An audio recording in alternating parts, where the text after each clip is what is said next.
Tìm mai đi. Đi đúng rồi, nó không mất chung hàng. Tôi đi moi. Mai này. Mai ra không ta chữ thằng biết rồi.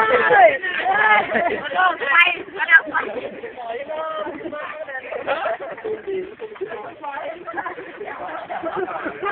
Ôi, cả thế trong quá đi. Đấy này. Muốn nó cỏ. Người sợ quá gì? Tôi sẽ sợ sao mày sao dơ mất rồi. Đây có tí á. Nhà này có tí này.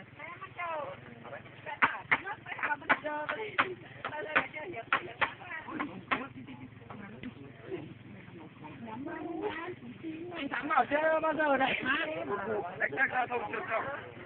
Bao giờ bằng này chiếc xe máy vãn đi xong mua một ô tô trở lên.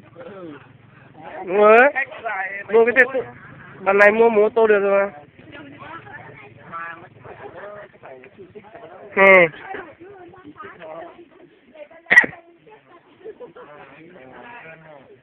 Bắt cái ủi chít cái má thì nó cái này. Có nó ba cảo má.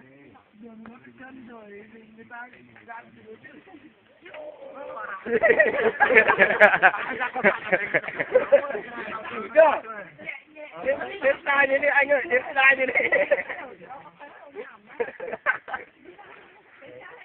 Còn chúng ta nhanh kia là cho nó quét đường thôi.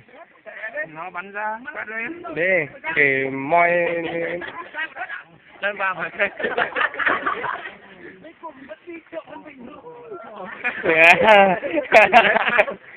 Triệu hơn mình phần mắt của mắt vàng nhé.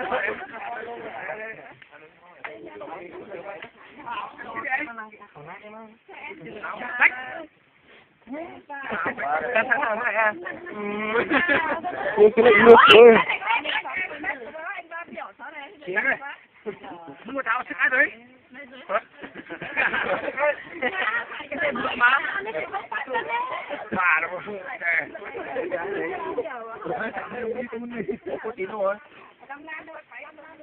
Không thấy con tín thật. À tôi à? Hè. Hôm nay xe hỏng à? Xe hỏng á. Ấy à?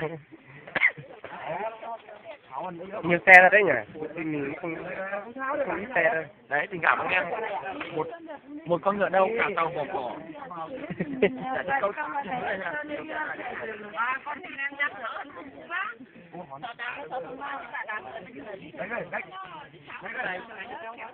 Và